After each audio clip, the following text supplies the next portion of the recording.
Welcome to Don't Quote Me on That. One day we will have an intro, but today is not that day. Hello, hello, hello. This is Kalina. And Elanor. And welcome back to Don't Quote Me on That, where we are reviving our Wired FM intro, because I've just remembered we used to say hello, hello, hello. Did we really? We did. That was our Good thing. for us. We had a lot of things. We did. We had a lot of fun. We did. And we're having a lot of fun now. We are. A different kind of fun with more technical issues and scheduling conflicts. But still fun. The best. So today I think we've done it 2 or 3 times now, where I don't hate musicals. They're just not something I gravitate towards. And there's something Kalina really likes. So Kalina has given me 5 songs from Little Shop of Horrors. And I've been tasked to try to figure out what it's about. I think in the last ones we've done of this, we've done this sort of thing. I've known the stories pretty well. We did Anastasia, which Kalina is obsessed with, so I've heard the story about 300 times. I find a new fact to tell you every time, I think. You Please try tell me to. I do. I think you do. I honestly tuned it out a little bit. Fair. But That's fair. and then the other one we did was Heathers, which I'd seen the movie, so that kind of informed me a little bit. But this one, coming in blank, coming in raw, if you will. The only thing Kalina would tell me about this is that it had a plant in it. I think I've heard 3 seconds of a song that, looking at the track list, I have decided is called Suddenly Seymour, because I know they sing Suddenly Seymour. And I think if Kalina is all right with it, I will just go right in to my quickfire recap of what I think has happened using the songs as a background. Yes, please, go off. Okay, so the first song is called Somewhere That's Green. And The first song that I gave, Elanor. Yeah, sorry, it's track 6, I believe, but the first song I listened to was Somewhere That's Green. And basically, there's this girl named Audrey, and she has a really bad boyfriend, and they live on Skid Row, which is not the greatest part of town. It is very possible that they are homeless or they live in, a run-down house. And she has a boyfriend who is not good to her, not nice to her at all. But Audrey has a lot of romantic visions about the future, and so she's staying with this boyfriend who may or may who is not the actual greatest.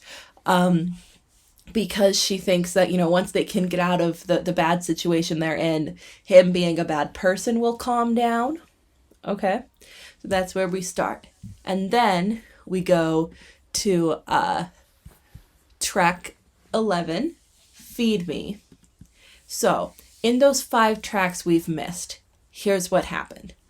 Audrey got a job as a dental assistant. She and Seymour still together. Somewhere along the way, Seymour has acquired a plant that eats people.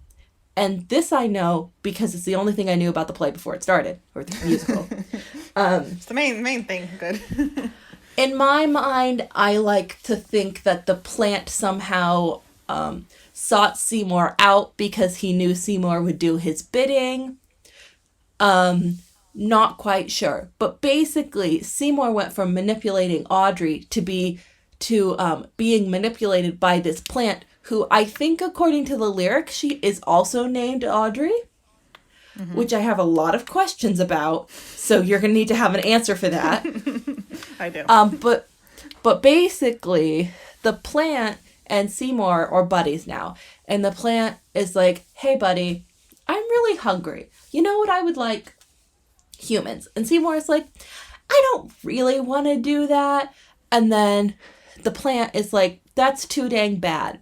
And then we get a little cut in the middle of the song of some of the dentist, who is Audrey's boss, being mean to Audrey, and the plant's like, see, some people deserve to get killed. And Seymour's like, well, maybe. Cut to the next track. Seymour has set up a meeting with the dentist, presumably for some sort of dental procedure. And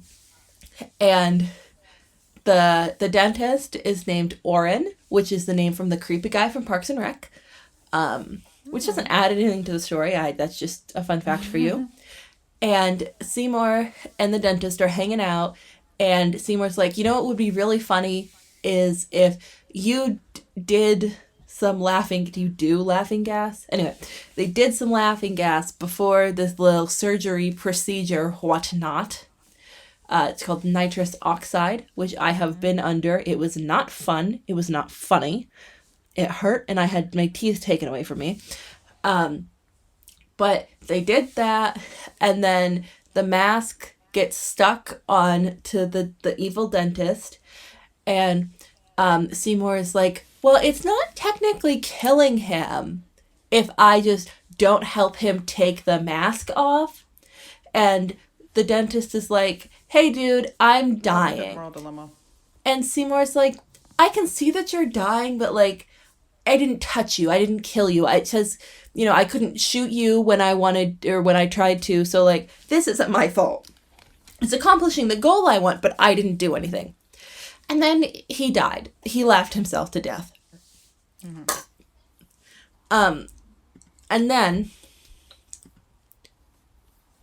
cut to,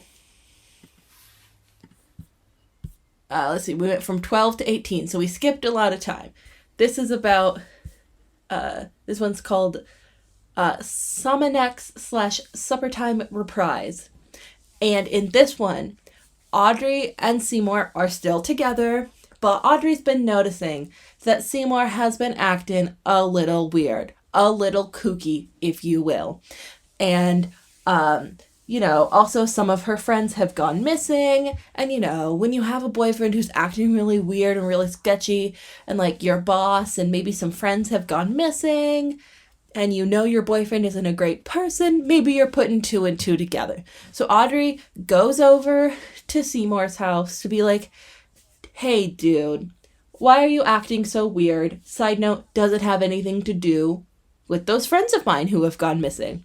But instead of meeting her boyfriend, she meets this plant who has the same name as her for some reason. And You're really not giving up that one, right? No, I need to know. I have a lot of questions. And, you know, here's the plant who talks like a human and is like, what's up? And the plant is like, you look really nice. And Audrey's like, thanks. And the plant is like, no. You look nice like a steak looks nice, and then tries to eat her. And then Seymour comes in and is like, oh my God, my plant girlfriend is trying to eat my human girlfriend. I should stop. And he saves Audrey, and is like, Audrey, are you good? And she's like, no. I really like you recapping the whole show for me. This is so much better than what we were doing before. Cut to track 21. So this is the finale. And so unfortunately we don't get a lot of plot tying up. I'm assuming that there was a moral here that has just gone over my head a little bit because I haven't gotten anything. But here in my head, here's what happened. Seymour tells Audrey, the girl, everything. And he's like, you know, this plant came out of nowhere and was like, it was like, I'll give you everything you want. You just have to give me some people to kill. You know, the classic plant dilemma. And girl Audrey is like, well, you know, I don't love that you had a hand in killing all these people, but you didn't kill them yourself. And I believe Seymour in finale sings a line about how the plant offered him a fancy condo in Beverly Hills. So, you know, that ties back to the first song we heard, where all Audrey, the girl, wants is to get out of Skid Row. So he has this fancy condo in Beverly Hills paid for in blood let by a plant. And Audrey is like, you know what? I can forgive you as long as you stop, being a bad boyfriend like you were in the first song, and you get me out of Skid Row like I wanted in the first song. And also how you don't let a plant influence you to kill people like you did in all the other songs. And they somehow kill the plant, or maybe they make him die momentarily to leave room for a sequel. Probably that, not sure. But then it ends with Audrey and Seymour getting married, and they have a happily ever after because Seymour learned that he needs to be a better person, because if he's not a better person, he'll turn into a people-eating plant. I have a Curtain question. closed. How do you think the plant gets him the condo in Beverly Hills? I just want to hear the logistics on that one. I think that so the plant knows everything, right? The plant is like God. The plant knows everything. The plant basically has manufactured a way for Seymour to come across some guy who owns a big condo in Beverly Hills being a dick, right? And then the plant is like, so Seymour's talking to the plant and he's like, yeah, and then I saw somebody in a suit throw a hot Starbucks cup at the Starbucks employee. And the plant's like, that's interesting. I bet if he was dead, his big house that he's already paid for would be empty. And hey, you look kind of like him. Maybe you should bring him here, and he and I will have a little talk, and at the end of the talk, you'll end up with the keys to his apartment, and nobody will ask any questions because it's an already paid off condo, and all you have to do is come up with some money for utilities at the end, but also you'll have his bank card. So there'll be just automatic renewal. We'll write a little note that says, I've been insider trading and now I'm running away to Panama, but keep my place warm so nobody will ask questions. The plant has instigated it somehow. The plant knows everything. And also somehow maybe Audrey gets a better job at the dental office now that the dentist is dead. Maybe she becomes a dentist. I don't know. The plant made it happen, obviously. This is the best idea you have ever had in your life. And that is what happened. Granted, I'm missing a tiny bit of context, but I'd give myself a solid B+ on being able to craft a story. I'm pretty impressed. You hit a lot of the points. Okay. I wrote down some of the stuff you brought up. Now, the one I want to bring up before I give you the recap of the show is I do think, and I'm sure people who know better and have looked at this more could have more points, but I do think overall the show does have a bit of a commentary on poverty, essentially, because as you said, they do begin in poverty, so kind of poverty and I guess how easy it is to get corrupted. But I'm sure someone else out there has much better, well thought out point than I do. I think your other questions will get answered as we go through. So, okay, perfect. We start with the first song on this track. On this is the prologue / Little Shop of Horrors, which is where you get your classic Little Shop of Horrors. That one. And my favorite part about that is the opening says, "A voice not unlike God's spoken." And it's on the 23rd day of the month of September, which is my brother's birthday. So just keep that in mind. Okay? It says 21st. I have 23rd here. Okay. If the 23rd is my brother's birthday, so I just want everyone to remember that. Okay. For later. It's only important to me, but remember it. Okay. And basically, they're like the human race encountered a deadly threat to its very existence, right? And so then they're kind of like a Greek chorus. You have these three street urchins, and they kind of like narrate, for lack of a better word, and they kind of just pop up and give you a little sass, give you a little commentary, tell you what's happening, set the scene for you, And then they also interact with the characters throughout the show. But the little voice, like the voice like God, is like, yeah, the human race encountered a threat to its existence, and this terrifying enemy surfaced, as such enemies often do, in the seemingly most innocent and unlikely of places. Which kind of sounds like a Rod Serling bit from Twilight Zone, which is a great show.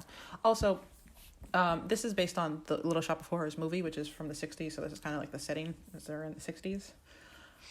Okay. But the musical, I think, first performed in like 82 or something like that. So then we get the street urchins saying Little Shop of Horrors, Little Shop of Terrors, look at all this creepy stuff that's happening, right? And then we kind of start getting introduced to the various characters. So we get to meet Seymour Krelborn, who's our main character. He's an orphan living in urban Skid Row. We have Audrey, who's like blonde, and she like wears like a leopard print dress. Like she's got like this very clear, kind of tacky sort of sense of style, but like she's very, I think she's not like a traditional beauty, not like a homemaker sort of beauty, you know? But you kind of understand why she's like that later. And then we get what I wanted to give you this song initially. It's Skid Row, which is downtown, so that's the next song.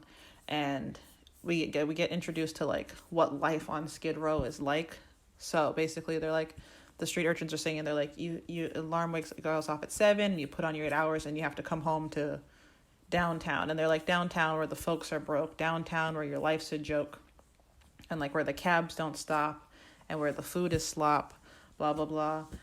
And then Seymour's and then like we have like a homeless man on the street singing, and then we get Audrey, so we get to know a little bit about Audrey and what's going on in her life. So she says Audrey goes downtown where the guys are drips, where they rip your slips, where relationships are no go. So Audrey's not having a good time with love.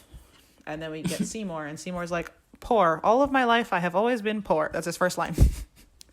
I keep asking God what I'm for, and he tells me I'm not sure, sweep that fork did. And basically he's talking about how he was an orphan, and this guy who I realized in the songs I gave Elanor, she doesn't meet him, but you have this guy named Mr. Mushnick, and basically Mr. Mushnick took Seymour in and gave him a job at his flower shop. And so Seymour's talking about how he like sweeps the place, and Mr. Mushnick treats him like trash, but he is trash, so it's fine. And then they're like, so I go downtown, where that's your home address. You live downtown when your life's a mess. You live downtown where depression's just status quo. Down on Skid Row.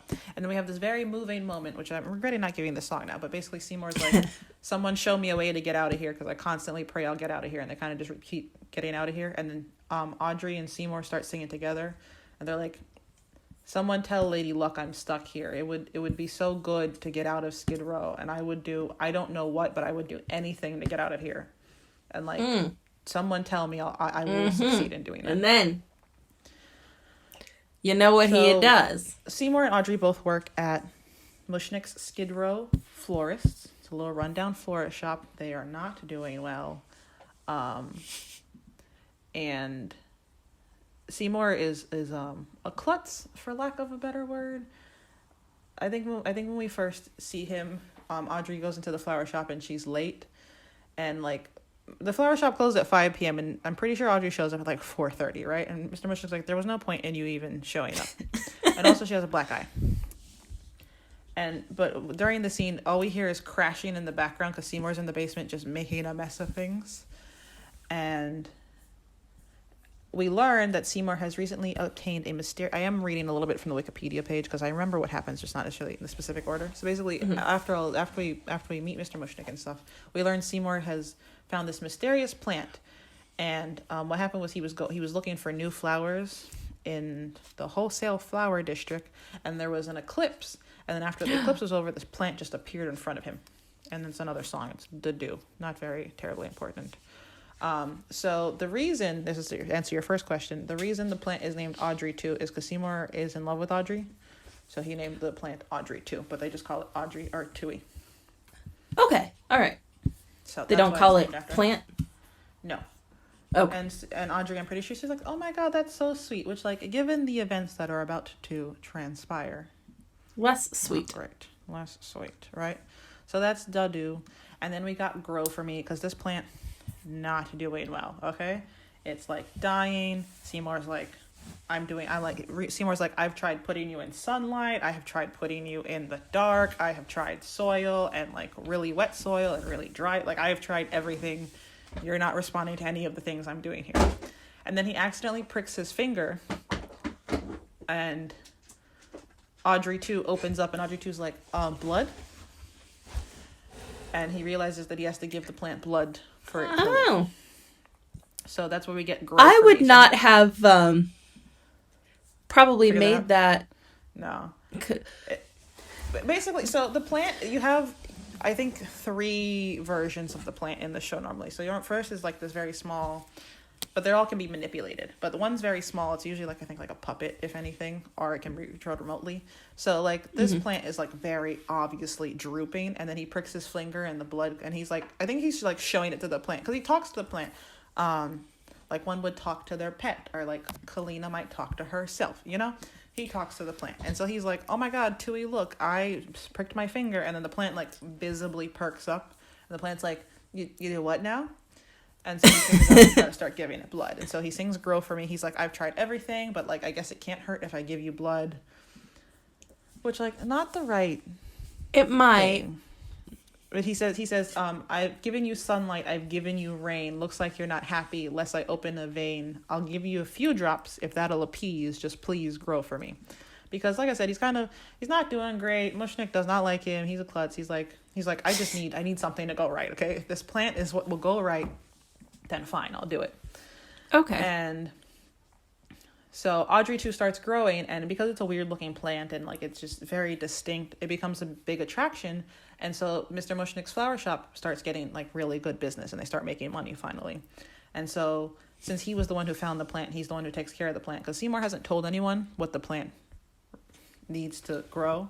So everyone, obviously, which is fair. He's like, this is my success. And so like he becomes sort of like a local celebrity. You have a song called You Never Know, which is like Mr. Mushnik's like, oh, who would have thought this klutz that he finally did something right. And like Seymour's like getting radio interviews, and like the street urchins are like, look, basically they're like, look what could happen overnight. He was a 0, now he's a hero. You never know. That's the gist of the song. You never really, you never know where gold is hiding, whatever. So like they're gaining notoriety very quickly while Seymour has to keep this secret. Meanwhile, Audrey, now I thought this was interesting, the connection you made. Audrey has an abusive boyfriend Audrey has an abusive boyfriend. It's not Seymour. Seymour is in love with Audrey. And Audrey, I think, to an extent, in my defense, yes. The thing opens with, I know Seymour's the greatest, but I'm dating a semi-sadist. No, I didn't so see why you got there. It's too, yeah, it is. I see why thought, you got there. Okay. No, Seymour's like... Because not once is another boy mentioned. Yeah, Seymour is, no, he's like a nice guy. He genuinely, he's in love with Audrey. Audrey, I think, is both aware, but also a little clueless about to the extent, because she's kind of caught up in her abusive relationship, to be fair. Not having a great time. And so while Seymour's like gaining all this fame and the shop's doing so well, Audrey's like, I really want to leave my abusive boyfriend. And she kind of is starting to like see herself with Seymour now that he's like, I think he's sort of coming into his own with this fame. Not entirely, but like he's sort of gaining, coming himself. Okay. And so that's where we get Somewhere That's Green, which is the first song I sang you. So saying the first song I gave you. And in it, that's what she's saying. She's like, Seymour's great, but I can't be with him because I'm with this abusive guy who I can't leave. But I have a dream of just a simple apple pie life. She's like, I want to live in a place where every house is the same, and we have a little picket fence, and I stay home and cook, and Seymour's the man of the house, and we have 2 kids, and like just very stereotypical life, which I think goes back to what I was saying earlier about the poverty thing, and like how, like, I'm not trying to knock Audrey's dream, but like to me now that sounds awful. Let me live in a development where everything's the same, and like everything's so simple.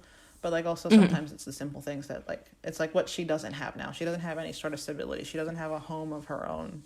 She just wants to be loved and have a house, And I think it's a very moving song, I think. I agree. Now that I know she's not dreaming about settling down with the abusive boyfriend, I like the song so much better. I really, truly do. It's a beautiful moment. And like the Also, street urchins are joking with her before the song starts. They're like, "Oh, what you and Seymour are gonna be together?" And she's like, he's kind of cute. And then they laugh at her, and he's like, "Well, even if he's not, he's a nice guy, and like we could have a good life together, the two of us." one of the lines of the song talks about when she's basically listing off things that she wants. She says she wants the garbage disposal in the sink.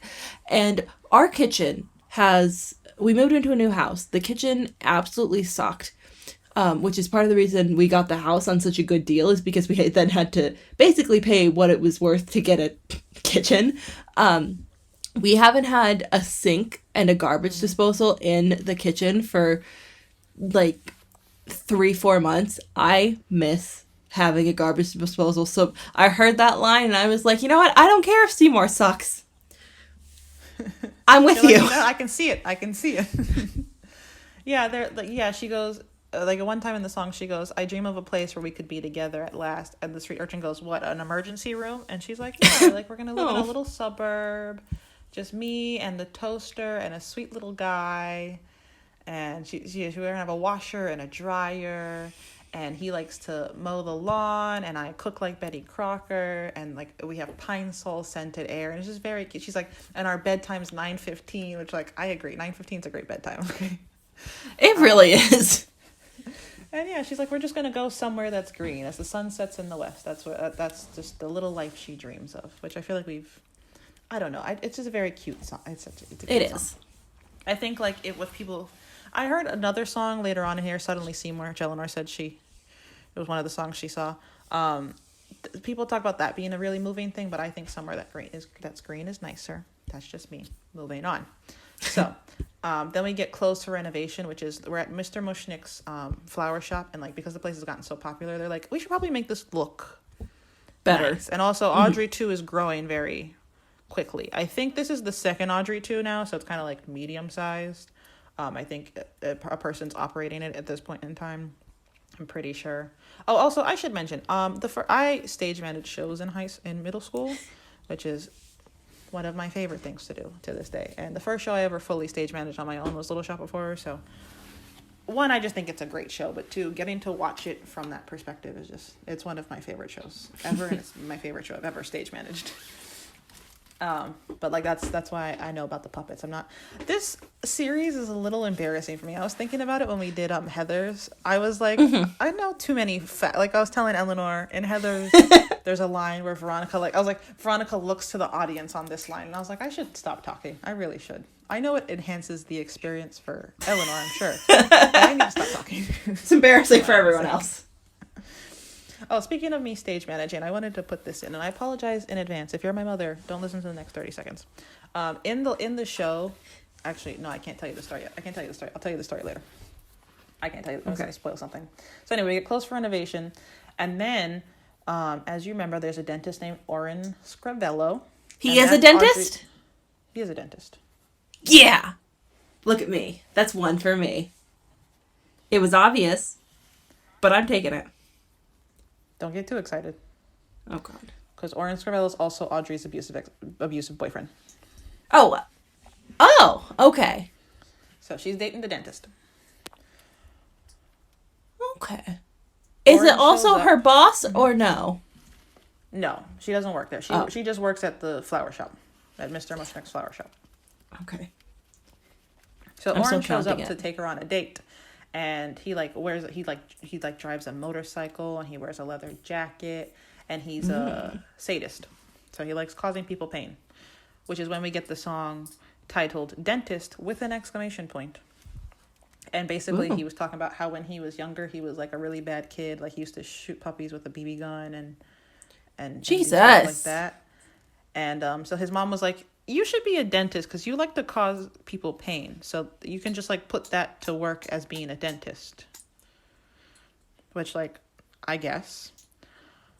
I mean, if you're a mother and you notice that in your kid, maybe get them a therapist before encouraging them to be a dentist. Nope, his mom was like, "You can put your natural tendencies to work and be a dentist." And he's like, "I love being a dentist. It's great. I get to cause people pain. I'm having a great time." And he's like a very like in your face character. I do think like they get to. I'm only saying this is not embarrassing for me. You get to play it. You get to play up being the dentist to like as a caricature almost. He's kind of like a leader of the pack sort of character. And the reason I'm saying this is because Little Shop of Horrors a couple days ago, from when we're recording this, did a NPR Tiny Desk concert, and the guy who's playing, this is for my Broadway fans out there, the guy who's playing the dentist in that is Christian Borle, who's just a Broadway man. If you don't know him, probably not interested in Broadway. But anyway, you really get to play it up and like amp it up for this character. But yeah, he's a sadist and he's abusing Audrey. So he goes to pick her up for a date, and then he goes to the shop, and he's like, and Oren meets Seymour, and he's like, oh, you should take this plant and get out of here. And Seymour's like, not Seymour, Mr. Mushnik overhears this, and he's like, oh my God, if Seymour leaves, there's all our money gone. There's like, my shop is closed down. I'm reliant on this kid who he hasn't abused him because he like took him in, but also hasn't treated him very nicely. Right? And like calls him names. So he's like, oh my God, Seymour, can I adopt you? And then you'll be a full partner in the business. We'll be Mushnik and Son, which is the next song. And Seymour doesn't realize he overheard this conversation. So Seymour's like, oh, I'm finally getting the love I wanted from this guy. The only father figure he's probably had. And Mr. Mushnik's like, how would you like to be my son, my own adopted boy? And then like throughout this song, he's having asides to the audience or to himself, where he's like, I never liked him much, but like, look at the cash in the drawer. I've got to do this. Oh my God. And he's like, and like, it's not as skeezy as it sounds. Mr. Mushnik is at the end of the day a good character, but like, it's not great. No, it isn't great. Okay. Like, he's not Oren Scrivello bad. You know, he's not the dentist abusing his girlfriend proudly bad. So he's like, oh my God, yeah, we'll be like father and son, Mushnik and Son. We'll be in business. And Mr. Mushnik's also very Jewish, so he's like Mushnik and his boy chick, you. It's an important part of his character. And he says like shtick, like, so he's like, we're gonna, and they have like this tango they do that Mr. Mushnik ropes Seymour into. And at one point, Mr. Mushnik's like, I'm gonna hold my breath till you agree. And then he holds his breath for a long time, and Seymour's like, all right, fine, I'll be your son, right? Well, that's one way to get a son. The problem is, Mr. Seymour is having a hard time keeping up with Audrey too, because he is a little man. Seymour is I don't know how to say this word. So like, as a character, Seymour is like a scrawny, sort of nerdy guy, you know.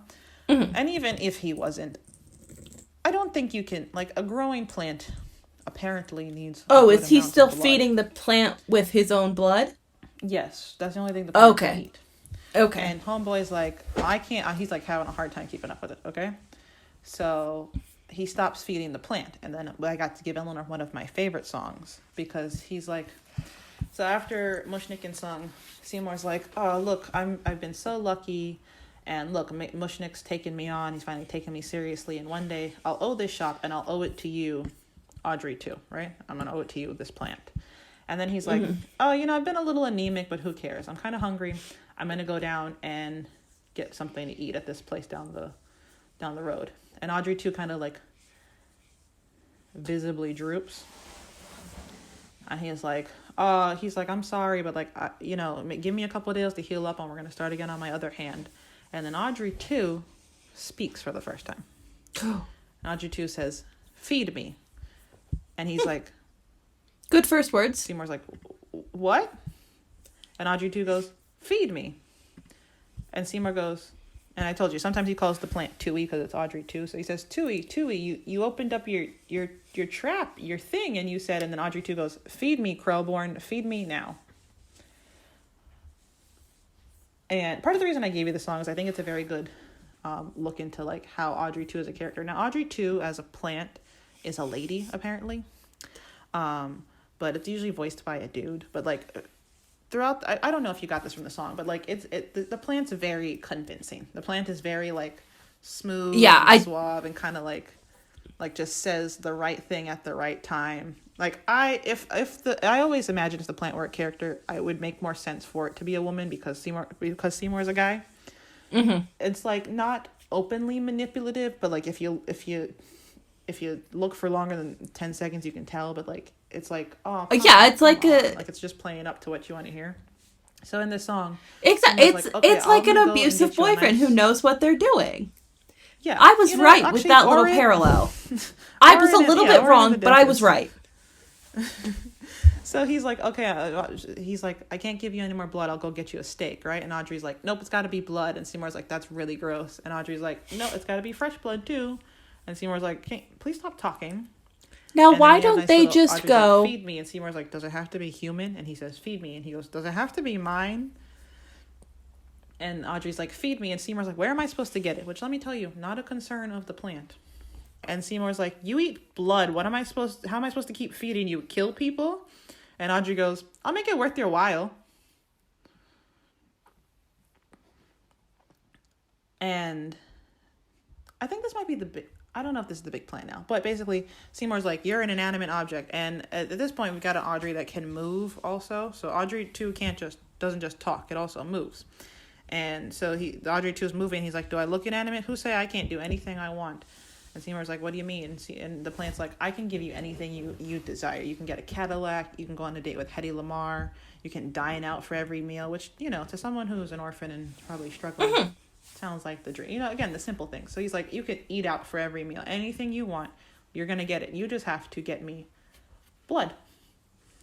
And Seymour's like, I don't know. I kind of don't feel great about going to mutilate people to get you blood. Like, I don't feel super great about that. And Audrey 2 is like, oh, come on. And Seymour's like, well, I would really like a Harley and to be cool. And then the plant's like, I could do that for you. And then he says, she says, take a breath and look around. A lot of folks deserve to die. And Seymour was like going along. And then he hears that line. He goes, wait a second. That's not true. I don't know anyone who deserves to die. And the plant's like, yeah, of course you do. And then we get a little scene where Audrey and Oren are going for a date, but Audrey left something at the shop. I think her sweater or something. And so they're standing outside the shop, and the plant and Seymour are watching this, and he's calling her stupid and saying she's a scatterbrain. He's like, oh God, go get your sweater, you dizzy cow. And Audrey's like, yeah, and she has to call him doctor, which is the worst part of all of this. It's not the worst part, but it's the worst part of all of this for me. She's like, yes, doctor, sorry, doctor. And she runs inside and she's like, hi, Seymour, I forgot my sweater. I'm going to get it. And then she goes back out and they see him hit her. And he says, if he calls her a slut. And he says, if your head weren't screwed on, and he smacks her. And so Seymour and the plant are watching this. I don't know how the plant sees. So the reason the plant can see the thing, Kalina, right? Paying attention? Mm-hmm. The plant is God. I discussed this. I told you. The plant knows everything. To be fair, we do say a voice like God, and then the plant did come from the sky. So, And maybe, because the plant has only been having Seymour's blood, that, deepens their bond, perhaps? I'm just saying there are options. I think I like where you're going with this. You sound so sure. That's kind of where I was going. That's the only, that's where I ended up. Okay, I wasn't sure if there was more. No, I don't disagree. The plant works in mysterious ways, because also, why does the plant talk? We got a lot of questions. Anyway, that's never explained. I don't know if you were wondering about that. Never get an explanation as to why the plant can speak. The plant came from outer space is just the general consensus, okay? Yeah, I just kind of figured that we weren't meant to question why it talks. Yeah. Like a dog in a movie. That's the least weird part of the plant, But anyway, they see Oren hit Audrey, and so Seymour's on board. He's like, no, that guy looks like plant food to me. He sucks. So, and then they go, you need blood, and he's got more than enough. I need blood, and he's got more than enough. So go get it. So that was the second song I gave Elanor, Feed Me / Get It. Then did I give you Now It's Just a Guess? Yes. Yes, you did. The next song I gave Elanor. Oh, the story I wanted to tell you. When I was stage managing Little Shop of Horrors, we were running through, and I was standing in for the voice of the plant also, which I loved because I love the plant. And if you're my mother, don't listen to the next 30 seconds. My director she cut 2 lines from the show, which I thought were 2 of the funniest lines, because at one point the plant goes tough titties, and we were in middle school, but I don't know why we weren't allowed to say that. She had to say tough toenails instead. And then the other one was the plant goes no shit Sherlock, which is ever if anyone ever hears me use that phrase, that is where I heard it for the first time. I think it's great. But I'm reading off the book, so I'm filling in for the plant, and I was like, yeah, no shit, Sherlock. And they were like, the director came back right then. She was like, Kalina, and I was like, that is what it says on the paper. You're just reading. You're all adult enough to handle that word. But like, I don't get why you couldn't say tough titties. Listen, tough toenails just does not hit the same, okay? It really doesn't. And I think you've told me that story before, but I appreciate it every time. I love that story. Anyway, so yeah, this should answer your next question about Seymour not being the dentist. So anyway, Seymour goes to the dentist under the guise of like, oh, I need to get dentist things done. And I don't know what you do with the dentist. And because he's he's like, I'm gonna kill this guy, and then he's like chickening out, right? But Oren, the dentist, has a thing for nitrous oxide, as Elanor mentioned, and in the NPR Tiny Desk concert that I listened to, Alan Menken, who was one of the guys who helped write the show, said that he got the idea because his father was a dentist who was part of this, he was the president of this group of dentists who advocated for the use of nitrous oxide. Mm-hmm. And so the dentist in this show uses it, but not because he's a sadist. He doesn't use it on his patients. He uses it on himself. So his patients aren't numb at all, but he's like high as a kite, right? While he's inflicting pain on them. This is just really great for this guy. So he's like, Seymour, he's like, I'm so excited we're going to do this. I'm going to go put the nitrous oxide mask on, get high for this, and then we're going to have a blast, right? And Seymour's like, I should shoot him now while he's doing this. And Seymour's like, it'll be so easy. I just got to put a little bit of pressure on this trigger, and then like Audrey will never have to deal with him. I can feed him to the plant. It'll be fine. And then he goes, yeah, but no, I can't do it. And then Oren comes back. He's like, all right, I'm high. The mask is stuck, though. Will you help me get it off? Oh, so it is like 100% an actual, like, Seymour didn't mess with the mask or anything? No. It genuinely did get stuck. And he was like, Seymour, help me get this off. And Seymour's like, well... and the dentist is like, well, he says, well, and then he's like, don't be fooled if I'm like laughing. It's the gas. It's got me high, but I could die at any minute. So please help me. And then Seymour is having his ethical dilemma. He's like, like he doesn't have a prayer. I never like shot him, but like also if I don't help him, he's going to die. But like I technically didn't do anything. And then the dentist is like, hey, still here. Don't be fooled if I'm laughing, because like my vital signs are going down. And are you dumb or hard of hearing or relieved my end is nearing? Are you satisfied I laughed myself too? And then he dies, and then Seymour says death, and then the song's over.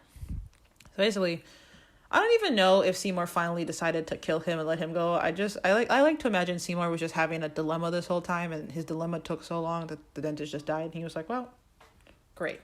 Yeah, he was thinking about it for so long that the decision was out of his hands. The decision was made for him.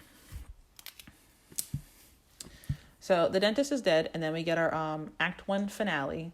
So basically, Seymour feeds the dentist's body he chops up the body and hauls it over to the shop, and he feeds it to now ginormous, we get the big Audrey too. And the plant consumes it with ravenous glee, according to the Wikipedia page. And we get our little Act 1 finale. Go into Act 2. We get callback in the morning. The shop is popping. Okay, they be getting phone calls for orders left and right. Now, no one's bought Audrey 2, but like because of the fame, everyone's coming in and they're like, well, I'm here, I'll pick up flowers. So now they're like buying roses and lots of stuff. So we get a song where like basically it's just Mushnik and Seymour and Audrey picking up the phones, which is like, I just think a way to get us back into the act. Then Audrey talks to Seymour, and she's like, oh, I feel kind of bad about about the dent, because no one knows the dentist is dead. They think he just up and left. And so she's like, I feel kind of bad that he's gone, because I wish that he would leave, and now no one knows where he is, and the cops are looking for him, but like, I kind of manifested this essentially. And then we get Suddenly Seymour, which is a lovely moving, because basically they're like, we have feelings for each other, which like I don't know why that needed to be said, because it was very clear.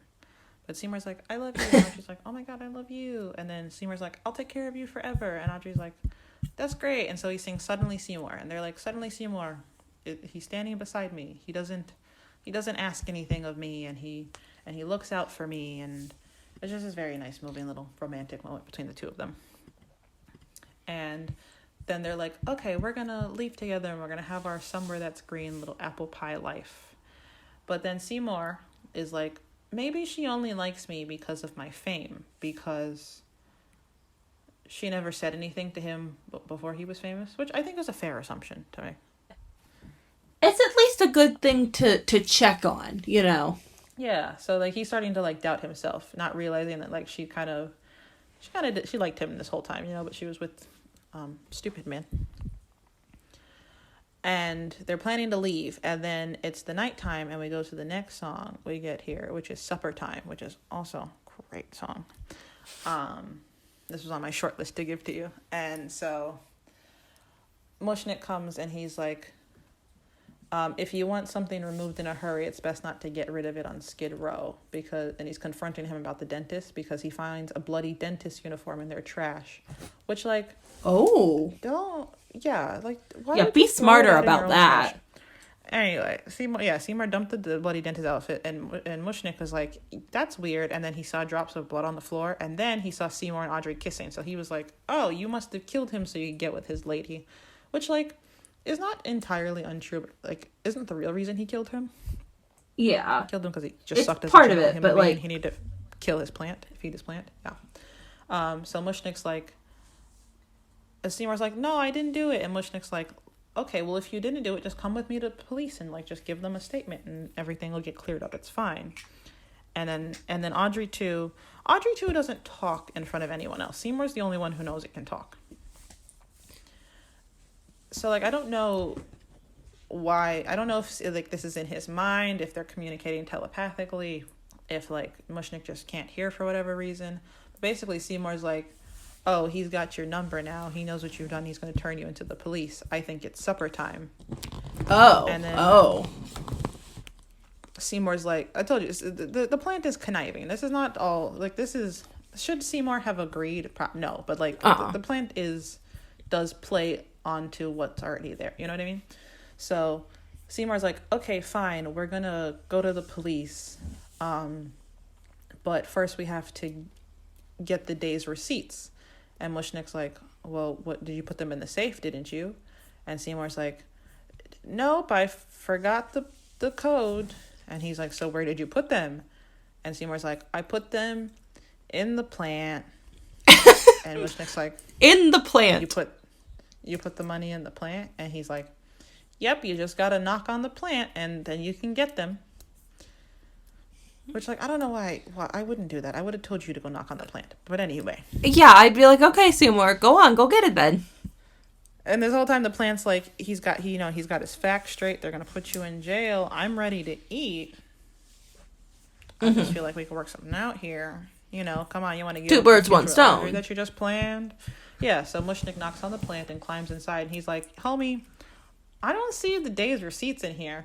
And then, shockingly, the plant eats him. No way. That's crazy. And then he screams as he gets devoured.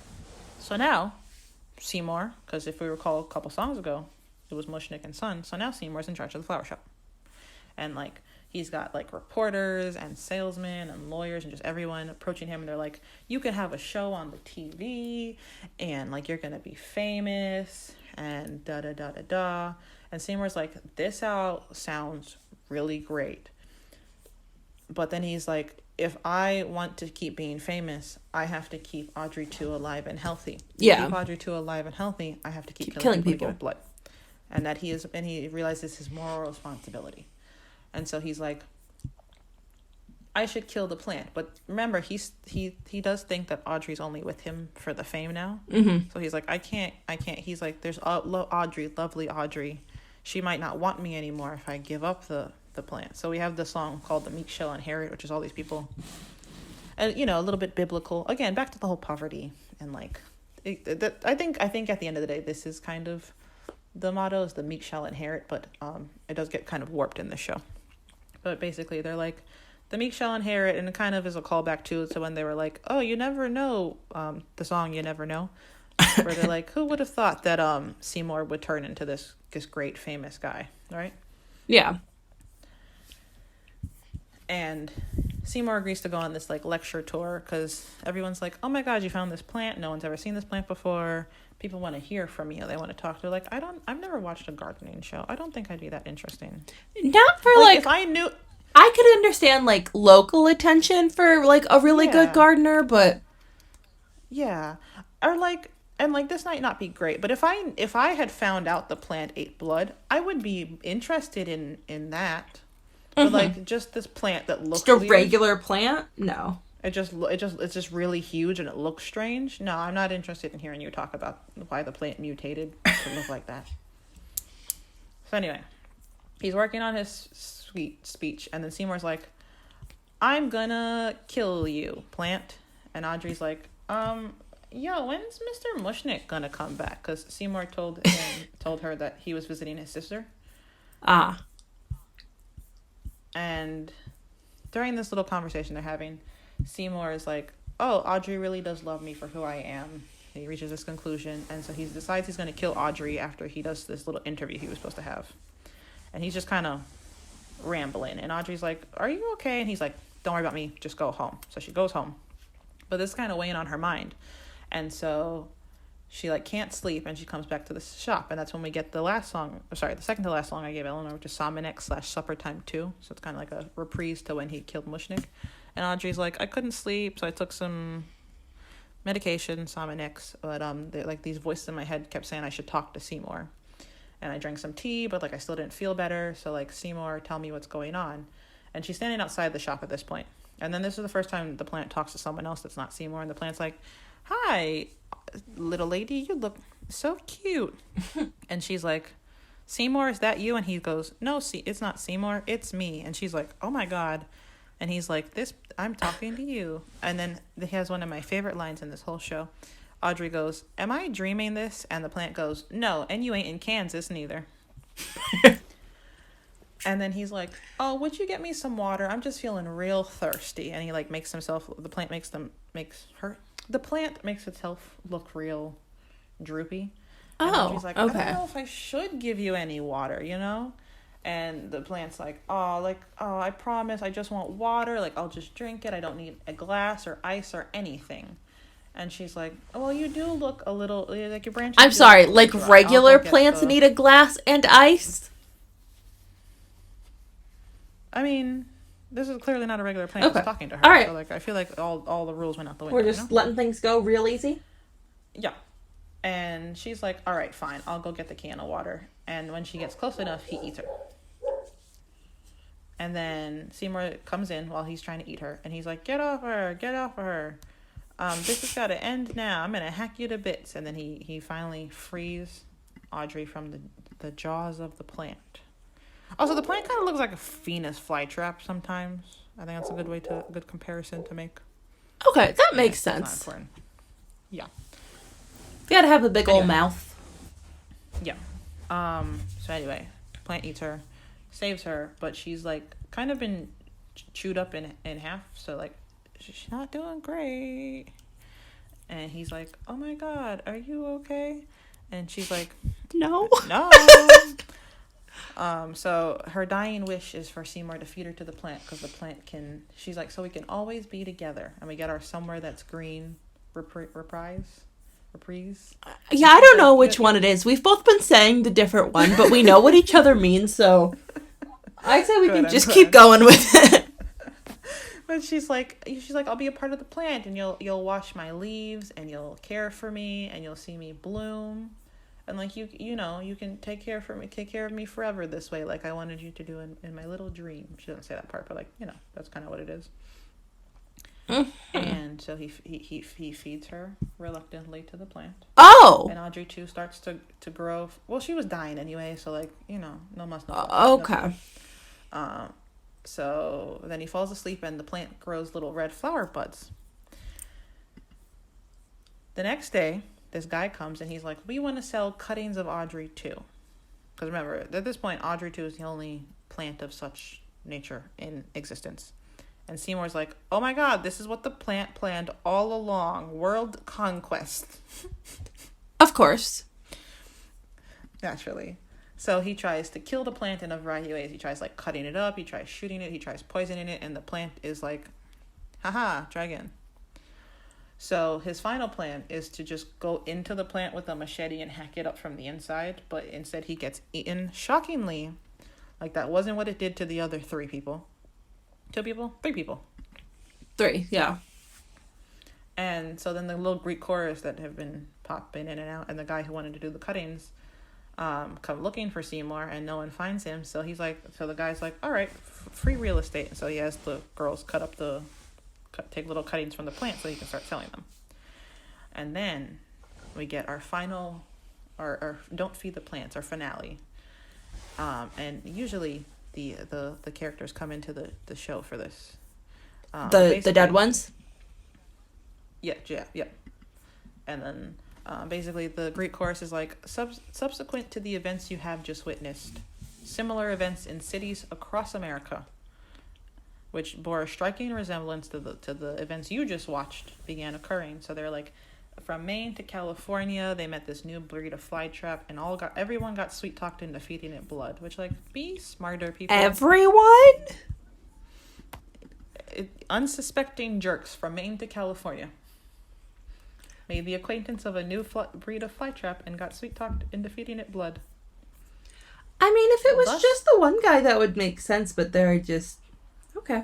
Thus, the plants worked their terrible will, finding jerks who would feed them their fill. And the plants proceeded to grow. And I like this part. It goes, and began what they came here to do, which was essentially to eat Cleveland and Des Moines and Peoria and New York and this theater. And then everyone... Dun-dun-dun. And then so everyone's singing. They're like, they're going to offer you fortune and fame, love and money and like everything you want, but whatever they offer you, do not feed the plant. And then we get Mushnik and Seymour and Oren and Audrey, who've all been eaten by the plant and fallen victim to its ways. They all come in and they sing different lines, and they're like, the plant may offer you fancy condos, like Elanor said, fancy condos in Beverly Hills, or like cheap thrills, but whatever they offer you, don't feed the plants. And then Audrey too is sitting there singing, here I come for you, I'm gonna eat you. And they said at the end, the cast sings, if we fight it, we've still got a chance, but whatever they offer you, though they're slopping the trough for you, please, whatever they offer you, don't feed the plants. And then the show ends because unfortunately everyone felt the plants. Oh, here, according to the Wikipedia page, in the original off-Broadway production, plant tendrils fell all over the audience as if each audience member were to be pulled into the plant. While in the Broadway production, a monstrously huge Audrey 2 was projected out over the 5th row and balcony seats, as if it would eat the audience members. Well, I like that. I really do. I think that's cute. But, that's the end of the show. The plant has done what it has come to do. And the more I look into this, especially with like the song Let Me Show It Here, and then the end, like, though they're slopping the trough for you, basically, yeah, it is kind of like a thing about poverty and I guess power and class. Don't make a deal with the devil. Yeah, I don't take it that deep. I just think it's a fun show about a plant that sounds really cool and eats people. That's fair. Honestly, that's fair. That's what I would take it as. Show. That's what I am choosing to take it as. And is the movie the same as the play? Is the movie the same? Yeah. Like story-wise? Yeah, there's a few small differences, but nothing like super major. That is the plot of the movie. Okay. Steve Martin was in one. Good for him. Anyway, that's Little Shop of Horrors.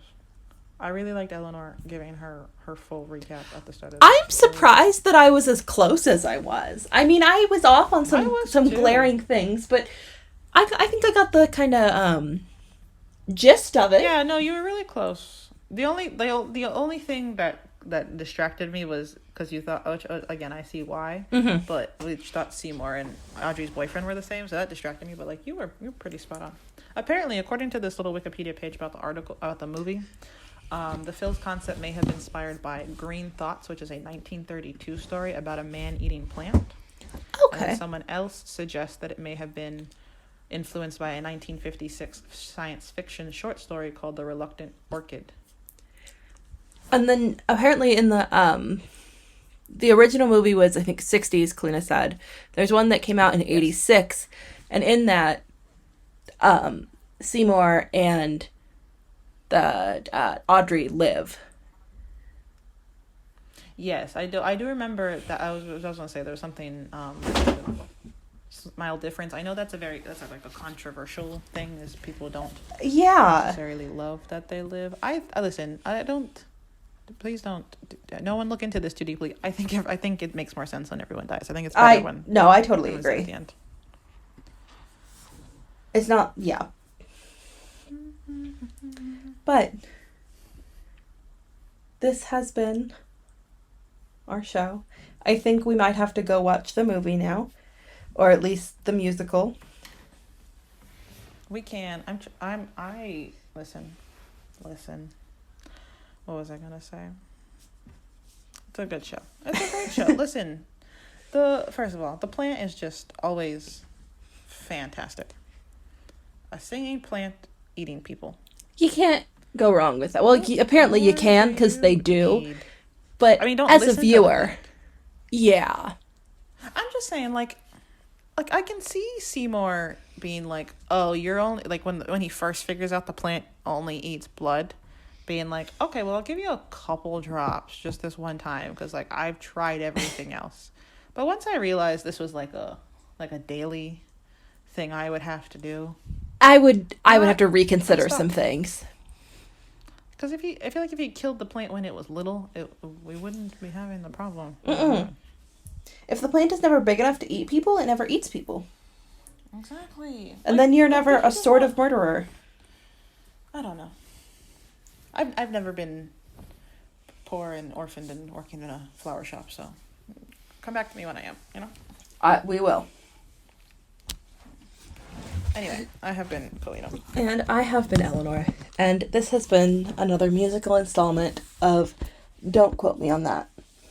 I will see you next time. We sure will. Goodbye. Thank you. Thanks for listening. Don't quote me on that. One day we'll have an outro, but it's not today.